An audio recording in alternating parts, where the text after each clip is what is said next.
जय बोलो देवादिदेव 1008 श्री भगवान महावीर स्वामी की जय जय जय। अहिंसा परमो धर्म की जय जय जय। परम पूज्य आचार्य गुरुवर श्री विद्यासागर जी महाराज की जय जय जय। परम पूज्य महामना मुनिराज प्रमासागर जी महाराज की जय जय जय।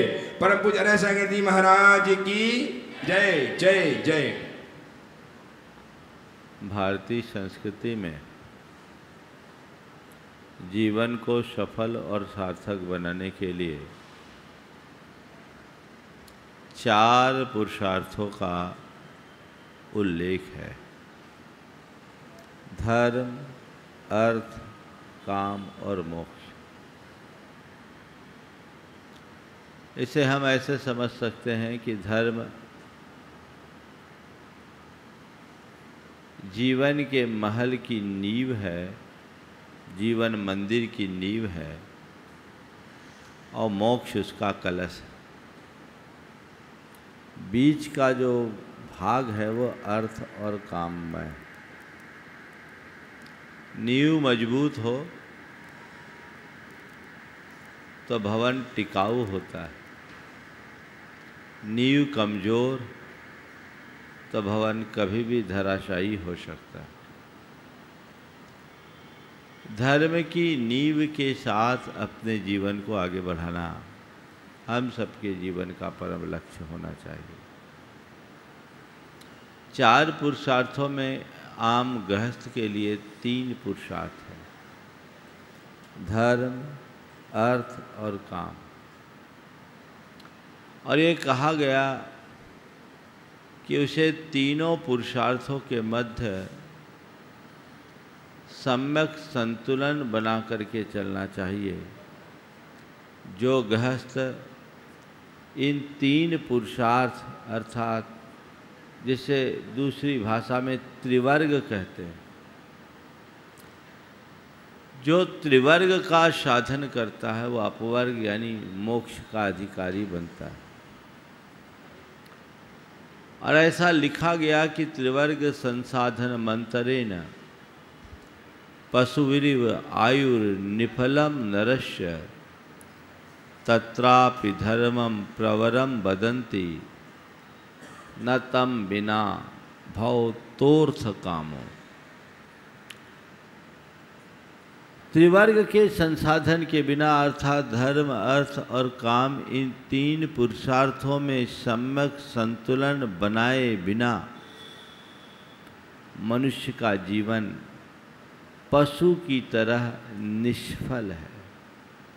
उसमें भी धर्म की प्रमुखता है, क्योंकि धर्म पुरुषार्थ के बिना न तो अर्थ पुरुषार्थ की संज्ञा प्राप्त करता है और न ही काम को काम पुरुषार्थ की संज्ञा दी जा सकती।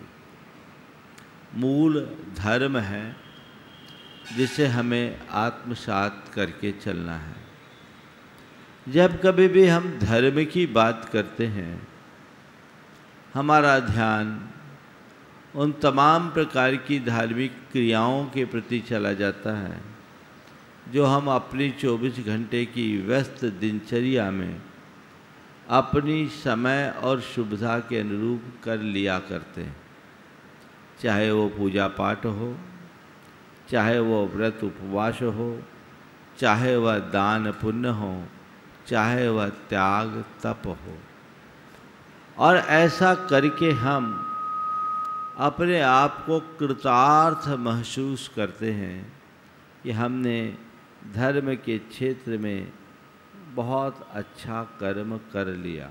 बेशक एक धर्मी व्यक्ति के जीवन में ये सब चीज़ें होती है, लेकिन ये सब चीज़ें हो और तुम्हारे भीतर धर्म हो ये जरूरी नहीं है। आज से बात इन्हीं पुरुषार्थों की आपके मध्य करने जा रहा हूँ, और उसमें आज बात है धर्म पुरुषार्थ की। 4 बातें आज के संदर्भ में मैं आप सबसे करूँगा। सबसे पहला सवाल, धर्म क्यों? फिर दूसरा सवाल, धर्म क्या? फिर तीसरा सवाल धर्म कब, और चौथा सवाल धर्म कैसे। आप सब धर्मी हो कि नहीं हो?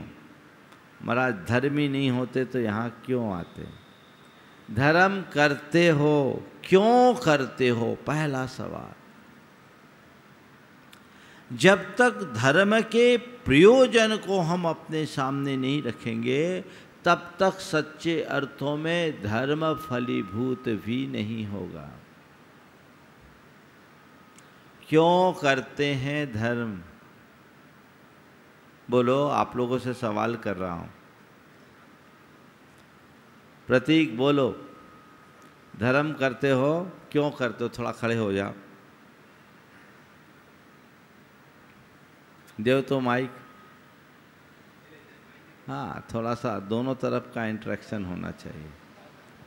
हाँ नमस्ते गुरुवर। हाँ, क्यों करते हो? शांति के लिए। शांति के लिए। बहुत सुंदर, अच्छा जवाब मिला। धर्म हम कर रहे हैं, हमारी शांति पल रही है या नहीं, ये हमें देखना है। ये एक जागरूकता का द्योतक है कि एक युवा धर्म कर रहा है और उसके मुख से स्वर फूट रहे हैं कि हम शांति के लिए धर्म कर रहे हैं। अब हमें ये देखना है कि हम धर्म तो कर रहे हैं, शांति आ रही है कि नहीं आ रही है। कभी कभी तो लोगों का धर्म करने में ही अशांति हो जाती होती है। शांति धारा आप लोग करते हैं, उसमें कई बार अशांति दिखने लगती होती है। धर्म करने में अशांति, हमारा प्रयोजन कहाँ छिटक के चला गया। हालांकि इन्होंने तो बहुत संपादित उत्तर दिया है, पर हकीकत में धर्म करने के 4 दृष्टियाँ मुझे दिखती है। ज़्यादातर लोग धर्म इसलिए करते हैं क्योंकि माँ बाप से हमें परंपरागत संस्कार मिला है, धर्म करने में भला होगा, सो हम धर्म करते हैं। हमें ये संस्कार मिला, माँ बाप से मिला, गुरुओं से मिला, प्रेरणा मिली, सब धर्म करते आ रहे हैं। हमारा एक धार्मिक परिवार में जन्म हुआ, इसलिए हम धर्म करते आ रहे हैं, सो कर रहे हैं। ये पहला दृष्टिकोण है। दूसरे लोग वे हैं जो धर्म करते हैं इसलिए कि धर्म करेंगे तो हमारे विघ्न व्यवधान दूर होंगे, हमारे दुख शोक दूर होंगे। ये भी हम सबको बताया जाता है, बचपन से ही बताया जाता है कि भैया धर्म करोगे तो संकट टल जाएगा। तीसरे लोग हैं वो ये कहते हैं भैया धर्म करेंगे कुछ पुण्य मिलेगा, सदगति मिलेगी, स्वर्ग जाएंगे, नरक से बचेंगे। चौथा जो दृष्टिकोण, जो मूल दृष्टिकोण है, जो होना चाहिए, वो है धर्म करेंगे तो मेरी आत्मा पवित्र बनेगी, मेरे जीवन का कल्याण होगा, मुझे शांति मिलेगी। अब आप देखो अपने भीतर उतर कर इन चारों दृष्टियों में से कौन सी दृष्टि तुम्हारे भीतर है? पहली, दूसरी, तीसरी, चौथी या चारों? कौन सी है? हाँ बोलो, क्या हो गया? हमें देखना है। पहली दृष्टि गलत नहीं पर अधूरी है। माँ बाप का हम पर बड़ा उपकार है क्योंकि हम ऐसे धार्मिक परिवार में जन्म लिए जहाँ हमें परंपरा से धर्म के संस्कार मिले। परंपरा से पाप के संस्कार में जीने वाले लोगों की भरमार है। बहुत बिरले भाग्यशाली लोग हैं जो धर्मी के यहाँ जन्म लिए हैं और जिन्हें धर्म का संस्कार मिला। ऐसे लोग धर्म के संस्कार से ओतप्रोत होकर धर्म के मूलभूत प्रयोजन को जान ले तो उनका जीवन चमत्कृत हो सकता है। धर्म के संस्कार से ओतप्रोत होने के कारण तुम्हारी धार्मिक प्रवृत्ति हुई और उससे तुम अनेक प्रकार के पापों से भी बचे, ये एक अच्छी बात है। लेकिन ये हमारा मूलभूत लक्ष्य नहीं है। हमारा लक्ष्य और व्यापक होना चाहिए। दूसरे पे आते, धर्म करेंगे तो संकट टलेंगे, बिगड़े काम बन जाएंगे, मुसीबतें नहीं आएगी। दूसरे शब्दों में कहें, भय और लोभ से ग्रसित मन से भरकर हम धर्म करते हैं। जो लोग भय और लोभवश धर्म करते हैं उनकी धर्म श्रद्धा स्थिर नहीं होती। डर के मारे धर्म मत करो, भय से धर्म मत करो, अपने आप को निर्भय बनाए रखने के लिए धर्म करो। लोभ से प्रेरित होकर धर्म मत करो, अपने लोभ को नष्ट करने के लिए धर्म करो। धर्म का मजा तब है। जो लोग भयभीत होते हैं वे अंधविश्वासी हो जाते हैं, जो लोभी होते हैं वे अंधश्रद्धालु होते हैं। उनके जीवन में धर्म नहीं रहता और जब तक उनके अनुकूल सारी व्यवस्थाएं होती है वो धर्म के गीत गाते हैं, धर्म की जय जयकार करते हैं, और जैसे ही व्यवस्थाएं प्रतिकूल होती है उनकी श्रद्धा अश्रद्धा में बदल जाती है। अभी कोविड के दौरान एक युवक जिसके पिता बड़े धर्मात्मा थे चले गए। उस युवक ने कहा कि मेरे पिता ने इतना धर्म किया फिर भी उनका धर्म काम नहीं आया, वो बच नहीं पाए, तो फिर धर्म करने से क्या फ़ायदा। तो मैंने उससे कहा ये बताओ अधर्मियों का अधर्म काम आया क्या? तुम कहते हो कि मेरे पिता ने इतना धर्म किया फिर भी उनका धर्म काम नहीं आ पाया, वो नहीं बच पाए, तो मैं पूछता हूँ जितने मरे हैं वे सब धर्मी थे क्या? बहुत सारे अधर्मी भी थे, कुछ नास्तिक भी होंगे, वे भी तो गए, वहाँ उनका क्या अधर्म काम आ गया? मैंने उसे समझाया कि जहर पीने वाला धर्मी हो या अधर्मी मरेगा। मरेगा कि नहीं मरेगा बोलो? जहर पिएंगे मरेंगे। ये विषाणु है कोरोना, जो उसके चपेट में आ गया उसके ऊपर उसका कहर पड़ा। ये एक संयोग है, इसे समझो। सुख दुख जीवन मरण संयोग वियोग सब विधि के हाथ में है, हमारे हाथ में नहीं, भगवान के भी हाथ में नहीं है। एक संयोग है, इसे स्वीकार करो। मैंने उससे कहा कि ठीक कहते हो कि तुम्हारे पिता को कोरोना से बचा नहीं सका, उनका धर्म काम नहीं कर सका, पर ये बताओ तुम्हारे पिता उस कोरोना की स्थिति में भी अविचलित थे कि नहीं थे? बोले अविचलित थे, उनके अंदर बड़ी स्थिरता थी, उनके मन में न कोई डर था न कोई चिंता थी, वो तो बहुत शांत भाव से इस शरीर को छोड़े। हमने कहा बस यही वो उनके धर्म का प्रताप था। उनके हृदय में धर्म के प्रति श्रद्धा थी, समझ थी। वो जानते थे कि शरीर नश्वर है, आत्मा अमर है, शरीर का जन्म हुआ है, शरीर की मृत्यु होगी, आत्मा का ना जन्म हुआ न कभी मृत्यु होगी। ये तो अजर अमर अविनाशी तत्व है। इसी श्रद्धा का नाम धर्म है और यही श्रद्धा उन्हें अविचलित बना के रखी।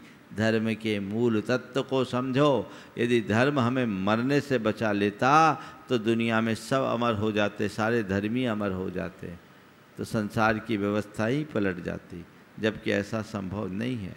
जीवन मरण संयोग वियोग तो बनते और बदलते रहते हैं, इसे कोई रोक नहीं सकता। धर्म हमारे संकटों को टालता नहीं, हाँ संकटों में संभालता जरूर है। जो धर्मी हैं उनके जीवन में बहुत संकट आते हैं पर वो उनसे विचलित नहीं होता। हम औरों की बात जाने दें, तीर्थंकरों के जीवन में भी बड़े बड़े संकट आए। पारसनाथ भगवान के ऊपर 7 दिन तक का भयंकर उपसर्ग हुआ, वो कहाँ गए? जब भगवान अपने आप को उपसर्ग से नहीं बचा पाए तो हम तुम जैसे सामान्य व्यक्ति किस खेत की मूली है? कहीं नहीं लगते। तो धर्म के क्षेत्र में हमें श्रद्धान पक्का रखना चाहिए, लेकिन हम लोगों को शुरू से गलत संस्कार दिया गया। एग्ज़ाम का समय है, बेटा पहले मंदिर जा, पेपर अच्छे जाएंगे। रिजल्ट खुलना है, जा मंदिर के दर्शन कर ले, रिजल्ट अच्छा आएगा। ये लोभ हमारे मन में जगाया गया है ना। जबकि हमें सही प्रेरणा मिलनी चाहिए, हमारी सही समझ होनी चाहिए कि अच्छा कर्म करोगे तो अच्छा फल मिलेगा।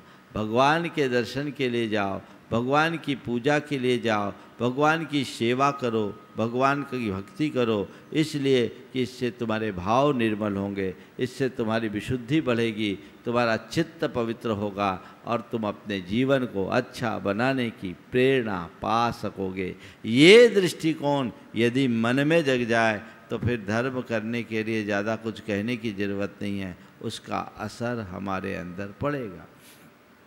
तो मैं आप सबसे कहता हूँ, कुछ भी हो, धर्म का मूलभूत प्रयोजन ये नहीं कि मेरे दुख संकट टल जाए। हाँ, जितना भी दुख आए, संकट आए, मैं उसे क्षमता से सह सकूं। महाराज फिर कभी कुछ गड़बड़ हो जाए तो क्या मंदिर में शांति विधान वगैरह न करूं?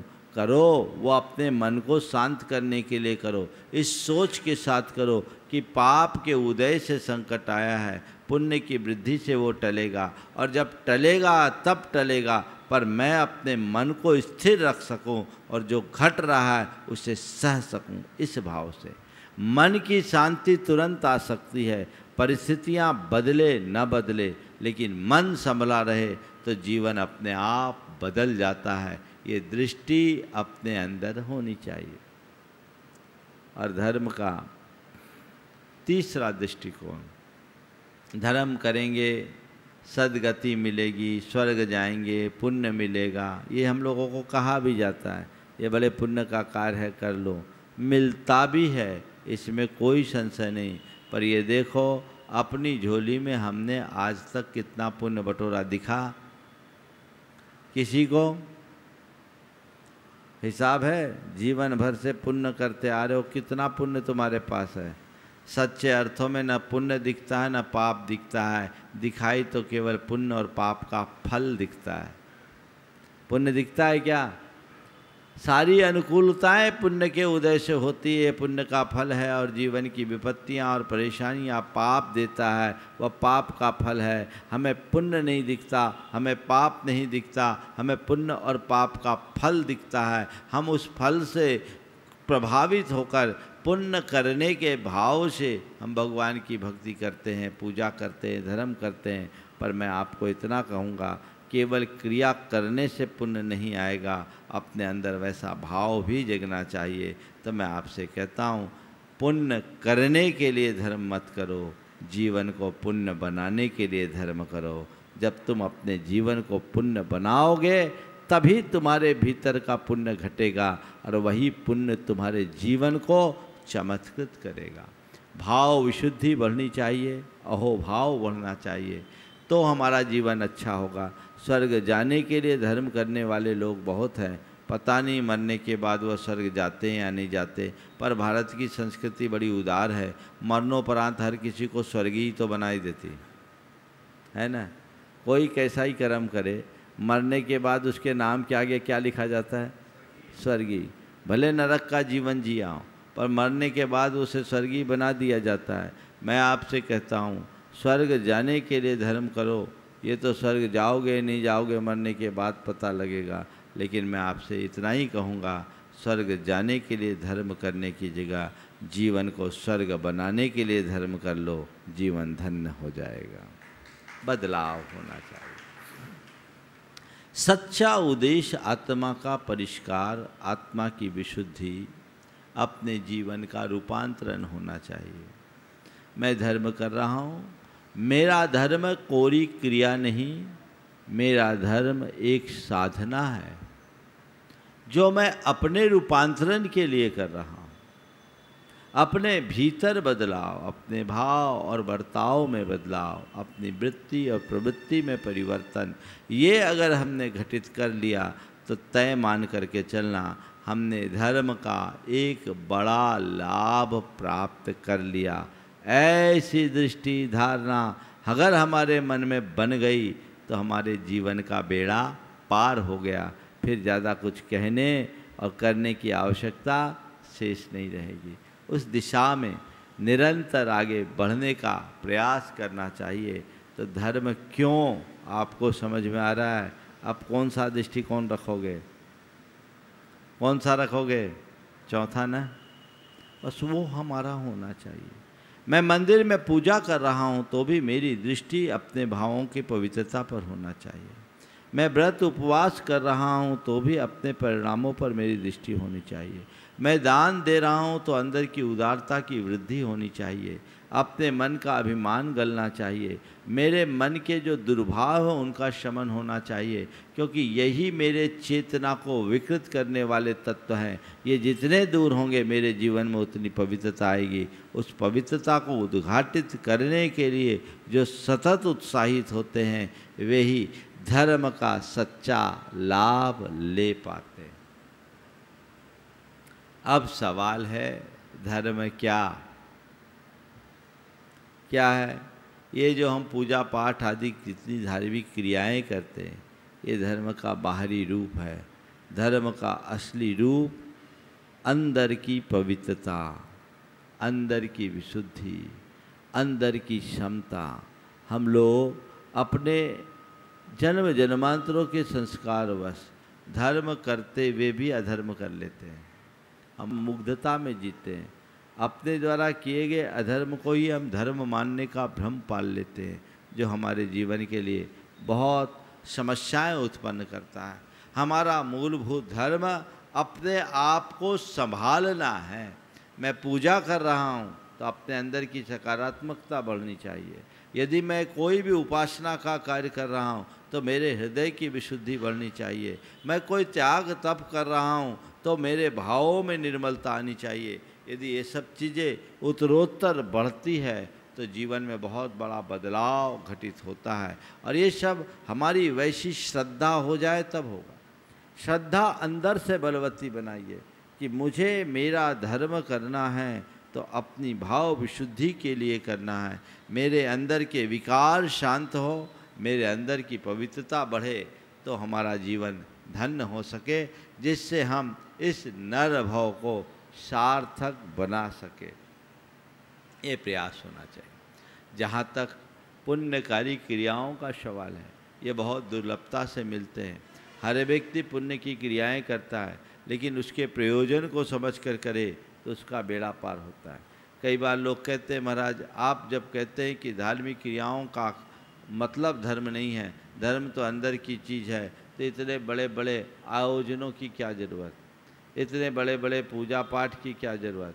बिल्कुल सही आप कह रहे हैं, इनकी कोई ज़रूरत नहीं, लेकिन ये भी हमारी विशुद्धि के वृद्धि में बड़ा निमित्त हैं। आपके यहाँ पंचकल्याणक होने जा रहा है। इस पंचकल्याणक में आप देखेंगे कि एक पाषाण को भगवान बनाने की यात्रा शुरू होगी, और उसके लिए सौधर्म आदि के इंद्र आकर के सारे अनुष्ठान करेंगे। इसके प्रयोजन को समझने की ज़रूरत, क्यों करेंगे। कोई मनुष्य भी भगवान की भक्ति कर सकता है। इंद्र बनाने की क्या आवश्यकता नहीं। इंद्र बनाने के पीछे एक दृष्टिकोण है कि इंद्र के हृदय में जैसी भाव विशुद्धि होती है और भक्ति होती है, वो मनुष्य के अंदर नहीं होती। और ऐसे व्यक्ति को जब मंत्र संस्कार के द्वारा इंद्र बना दिया जाता है तो उसके हृदय में भी असाधारण भाव विशुद्धि बनती है। आप रोज़ मंदिर में पूजन करते हैं, आपकी भावधारा अलग होती है, लेकिन किसी पंचकल्याणक की पूजा में आप सम्मिलित होंगे तो आपकी भावधारा बदलेगी, आपके अंदर की विशुद्धि बढ़ेगी, और ये विशुद्धि आपके जीवन में एक सकारात्मक बदलाव ला सकती है, लाती भी है, जो जीवन की एक बड़ी उपलब्धि है। अगर किसी को सौधर्म इंद्र बनने का सौभाग्य मिला है, मैंने अनेक लोगों को देखा है अंदर से भाव से भर करके जो ये लाभ प्राप्त किए हैं, चाहे अन्य किसी पात्र में माता पिता बने हों, कुबेर बने हों, या अन्य कोई रूप में बने हों, उन लोगों में ऐसा बड़ा परिवर्तन हुआ जिसकी आप कल्पना नहीं कर सकते। मैं एक व्यक्ति का उदाहरण आप सबके लिए देना चाहूँगा कि इस तरह अगर व्यक्ति की चेतना जागृत हो तो उसके भाव में कितना बड़ा परिवर्तन हो सकता है। एक स्थान पर मैं था, वहाँ पंचकल्याणक का कार्यक्रम था, बोलियाँ लगी, एक व्यक्ति ने बोली ली। ये बहुत पुरानी बात है, आज से 25 वर्ष पुरानी बोली। उसके नाम पर जैसे ही टूटी, नाम की घोषणा हुई, खुसर फुसर चालू हो गई। लोगों ने मेरे कान में आकर कहा, महाराज ये सौधर्म इंद्र बना है, रोज़ शराब पीता है। बात गंभीर थी। ऐसा व्यक्ति सौधर्म इंद्र के योग्य तो नहीं था, पर चूंकि सार्वजनिक रूप से ये बात हुई और किसी व्यक्ति को सार्वजनिक रूप से नकार देना उसका अपमान है और किसी को अपमानित करना उसे धर्म से विमुख करना है, मैं कभी ऐसी नकारात्मक बात नहीं सोचता। वो मेरे पास जब श्रीफल चढ़ाने के लिए आया, मैंने उसे मंच पे ही एक साइड में बुलाया और कहा, देख आज तेरा परम पुण्य का उदय आया है, तेरे जीवन का सौभाग्य उदय आया है कि तू आज सौधर्मिंद बना है। तू पैसों के दम पर सौधर्मिंद नहीं बना, तेरा कोई प्रबल पुण्य उत्पन्न हुआ है जिससे तुझे सौधर्मिंद बनने का सौभाग्य मिला। पैसों की दृष्टि से तो तेरे से भी बड़े बड़े पैसे वाले होंगे, वो बन सकते थे, लेकिन तेरा भाग्य था, तू बन गया। अब मैं तुझसे एक ही बात कहता हूँ, आज तू श्रीफल चढ़ा रहा है, एक संकल्प ले ले कि अब इन हाथों से कोई गलत काम नहीं करेंगे, तेरा जीवन तर जाएगा। उसकी आंखों से आंसू, बोला महाराज आशीर्वाद दीजिए, मैं आज से सब बुराइयों का त्याग करता हूँ। और उस व्यक्ति में इतनी भाव विशुद्धि आई, बहुत जगह आयोजन होते हैं, वो व्यक्ति सौधर्मिंद बना, क्या भाव भक्ति के साथ बना, और वह घटना उसके जीवन की टर्निंग पॉइंट बन गई। आज वो आदमी अत्यंत विशुद्धिमय जीवन बन रहा है, जी रहा है, व्रती बनकर। जो व्यक्ति नित्य शराब पीता था, आज वो व्रती बन करके सात्विकता का जीवन जी रहा है। अब तो कुछ सालों से व्यवसाय भी उसने छोड़ दिया, अपने बच्चों के जिम्मे कर दिया और घर में रहकर साधु जैसा जीवन जी रहा है। ये एक बदलाव, ये बदलाव कब होता है? जब हमारे भीतर की चेतना जागृत होती है, तो हम अपनी श्रद्धा भाव को बढ़ाएं और अपने जीवन में ऐसा सकारात्मक बदलाव लाएं। कई बार ऐसा गड़बड़ हो, उस घटना में क्या हुआ, वहाँ जो लोग उम्मीद कर रहे थे कि ये सौधर्मिंद इसको बनना है, अब बोलियों की परंपरा थी, अब दूसरे की तरफ से आवाज़ आई तो उसने सोचा ये लगता है कि केवल बोली बढ़ाने के लिए बोल रहा है, छोड़ दो, इसके पल्ले जान दो। वो थोड़ा पैसों के मोह में आ गया, छोड़ दिया, उसके हाथ की आई हुई बाजी वो हार गया, अब पछता रहा। अब क्या होगा, बार बार मौका थोड़ी मिलता है। और उसके बाद जो उस व्यक्ति में बदलाव आया, ये पूरे जीवन की एक बड़ी उपलब्धि है। मैं आप लोगों से भी बोलता हूँ, आपके यहाँ आज सारे पात्र सुनिश्चित होंगे। आप जो भी बने, ये मत सोचिए कि मैं कोई पद प्राप्त कर रहा हूँ, आप ये सोचिए कि मैं एक सौभाग्य पा रहा हूँ और जो मैं बन रहा हूँ अपने भीतर मुझे वैसा घटित करना है। हम जैसा भाव रखेंगे वैसे संस्कार हमारे मन में आते हैं। आज तो इस पर बहुत शोध हुए। आप सौधर्मिंद बनते हो तो सौधर्मिंद के बारे में जानो और अपने आप को सौधर्मिंद जैसा महसूस करो, तुम्हारी चेतना में वो संस्कार आएंगे। अभी कुछ दिन पहले कल्पना का हमारे मन पर क्या असर होता है, एक प्रयोग हुआ। कुछ व्यक्तियों ने पियानो बजाया, पियानो, और कुछ व्यक्ति ने पियानो बजाने की जगह केवल पियानो बजाने की एक्टिंग की, और ये महसूस करते हुए कि मैं पियानो बजा रहा हूँ। दोनों ने बराबरी से ये काम किया। बाद में जब उनकी EEG की गई, माइंड की पूरी इमेंसेफलो इलेक्ट्रो इमेंसेफलोग्राम कहलाता है EEG, तो उससे पाया गया कि दोनों के वाइब्रेशन सेम थे। जो कल्पना कर रहा था वो भी और जो यथार्थ में बजा रहा था वो भी। तो मैं आपसे कह सकता हूँ, यदि तुम उस भाव दशा में पहुँच जाओ तो कल सौधर्मिंद बनकर साक्षात सौधर्मिंद्र जैसी विशुद्धि पा सकते हो, कुबेर बनकर कुबेर जैसी विशुद्धि पा सकते हो, भगवान के माँ बाप बनकर माँ बाप जैसी स्थिति अपने भीतर ला सकते हो, महायज्ञ नायक बनकर के वैसे बन सकते हो। जो भी इंद्र बनो तदरूप अनुभूति घटित कर सकते हो। किसके बल पर? किसके बल पर? श्रद्धा होनी चाहिए वैसी, भावना होनी चाहिए वैसी। अंदर भाव हो तो धर्म की क्रिया फलदायी होती है। भाव शून्य होने पर कोई भी क्रिया फलदायी नहीं होती। इसलिए अपने भाव को बढ़ाइए, जगाइए। ये करना है तो बस करना ही है, पीछे मुड़कर नहीं देखना।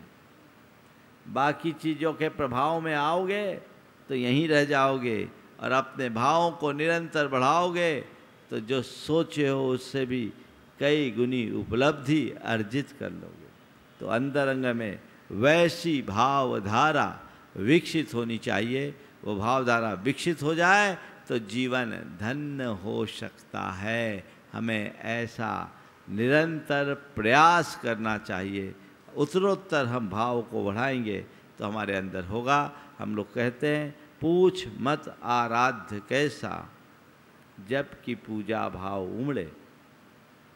पूछ मत आराध्य कैसा, जबकि पूजा भाव उमड़े।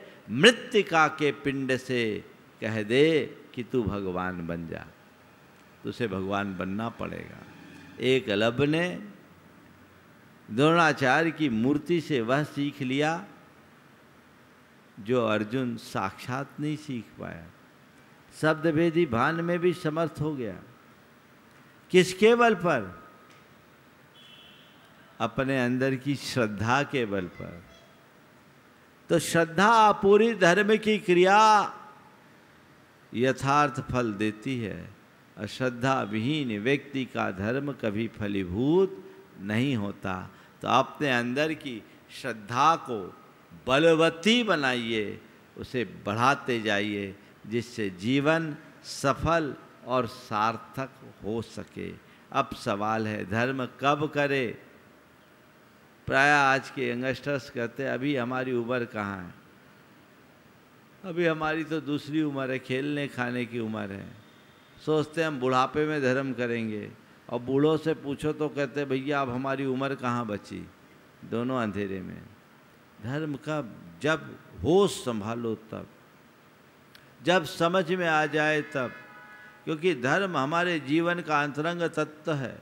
ये हमारे जीवन की मूलभूत बुनियाद है। इसे खोकर हम अपना जीवन जी ही नहीं सकते। अपने जीवन को अच्छा बनाना है तो हमें धर्म को अपनी श्वास की तरह जीना चाहिए। जैसे हवा और पानी के बिना, अनाज के बिना हम जी नहीं सकते, वैसे ही धर्म के अभाव में सही जीवन नहीं जी सकते। अगर हम सही जीवन जीना चाहते तो हर उम्र के व्यक्ति को, जिसे जीवन की थोड़ी भी समझ है, धर्म को धारण करने की चेष्टा करनी चाहिए और उसे अपनी प्राथमिकता की सूची में सबसे ऊपर बना करके चलना चाहिए। यह सोच अगर अंतरंग में जग गई तो फिर ज़्यादा करने की ज़रूरत नहीं है। और एक बात और है, धर्म के क्षेत्र में भी धार्मिक क्रियाओं में शरीर का संबल बहुत जरूरी। हमारा मन है, मन को आलम्बन चाहिए।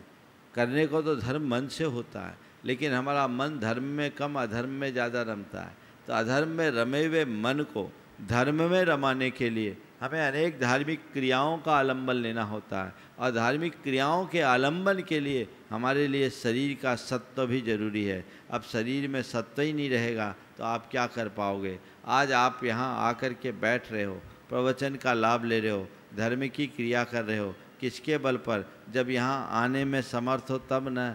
जो असमर्थ है, अशक्त हैं, लाचार हैं, वे बेचारे बिस्तर पर ही पड़े हैं, चाह करके भी नहीं आ पा रहे हैं। तो सत्व होने पर ही धर्म होता है। इसलिए जब तक सत्व है तब तक धर्म कर लो। कल सत्व छीन हो जाएगा तो क्या करोगे?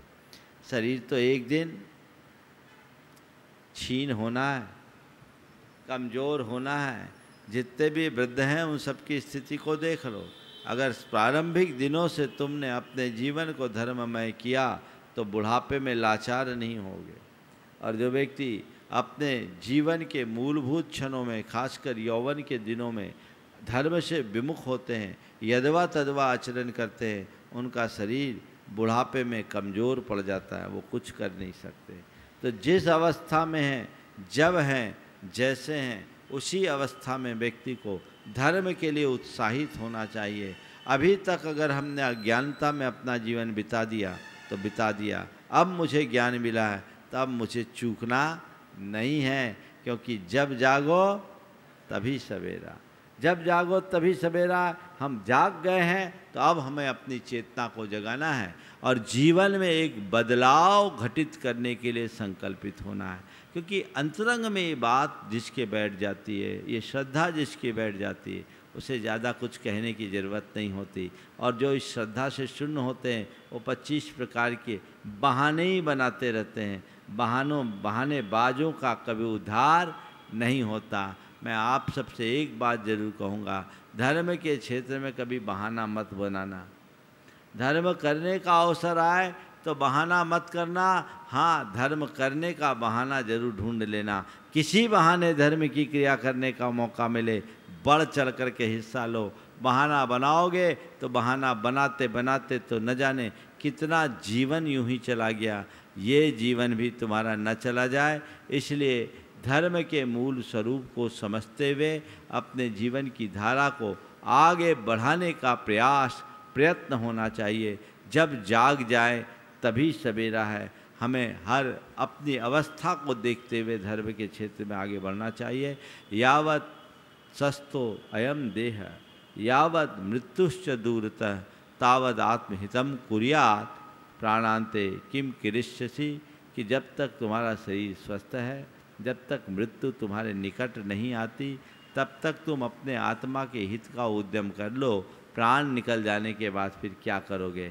फिर तुम कुछ भी करने लायक नहीं बचोगे। इसलिए जो मौका है उसका फ़ायदा ज़रूर उठाना चाहिए। और मौके भी, अवसर हमारे पास बहुत कठिनाई से आते हैं। अच्छे अवसर मिलना और अच्छे अवसर का लाभ उठाना, इनमें बहुत कठिनाई है। प्रायः हमें अवसर मिलते नहीं, और मिलते भी हैं तो बहुत सारे लोग उसे खो देते हैं। जो मौका चूक जाता है वो चूकता है, उसके हाथ केवल पश्चाताप ही लगता है और कुछ भी नहीं। हमें चूकना नहीं है, अपने जीवन में वह कुछ घटित करना है जिसकी हमें आवश्यकता है। अब रहा सवाल धर्म कैसे करना है, तो धर्म को हमें भाव विशुद्धि से भर कर करना है।